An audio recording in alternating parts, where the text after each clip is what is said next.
So the Jewish people had this wonderful tradition that support them. What about us as Christian? What about us as Christian? As Chinese Christian living in Malaysia. Sometimes when we look back, we may not have the kind of tradition and the kind of system that helps us to raise our children. I am a first generation Christian in my family, meaning my father and my mother are not Christian. Yeah? So I'm a first generation Christian.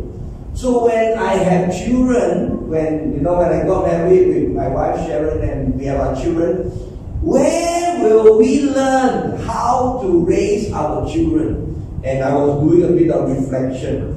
And not only we do not have some kind of Christian guidance, many times our traditional style that we pick up from parents to children doesn't really help. Let me give you one or two examples. I remember when we were young, I don't know whether you remember, I think you remember. Sometimes when our children are naughty, then we say, I call the policeman, catch you. Have you said that before? Yeah? Okay. And then the child grow up, being scared of the policeman. Worse still, I'm going to say something. You make noise, I ask the Bengali come and catch you, cook curry. Remember we say some of these things, to our children, or when we don't want our children to go somewhere, we say, oh, there got caca, there got some kind of funny things. So these were the tradition that we inherited, isn't it? Yeah, as we try to raise our children. So, and it is quite challenging, and sometimes unconsciously we adopt the same thing. How my father and mother raised me up, what they say, what they do to me, I will do the same to our children. That is not good. Sometimes we need to rethink. And of course, in a slightly modern family setting, husband and wife need to work. So what do? We bring our children to some childcare center somewhere. Now, I'm not saying that it is wrong. I'm saying that we need to rethink. We need to rethink some of these things that we go through. Because when we go through, if we go through without thinking, who will end up parenting our children?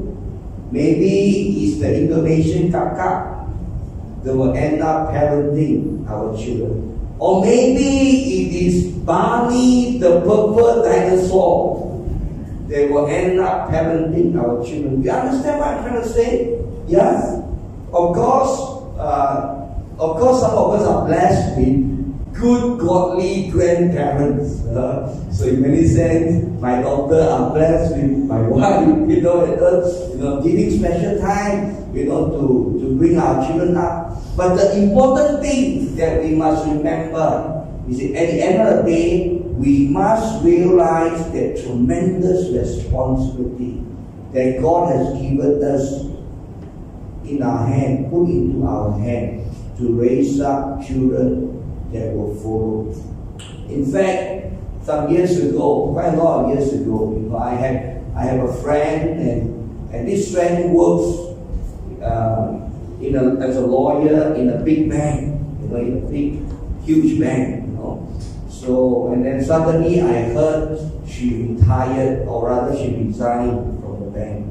I asked this person, I say, why lah, And of course, in our natural thinking, we say very sayang lah, you have a good career going on, why you give up this, And then she told me, she said, anybody can be a lawyer in this bank, but only one person can be the mother of the children. Let me say it again. Anybody can be a lawyer in that bank, but only one person can be the mother of my children. I think this is something that we should reflect on. I'm not asking you to give up your job, I'm not asking you to give up your job, but we should think that tremendous responsibility.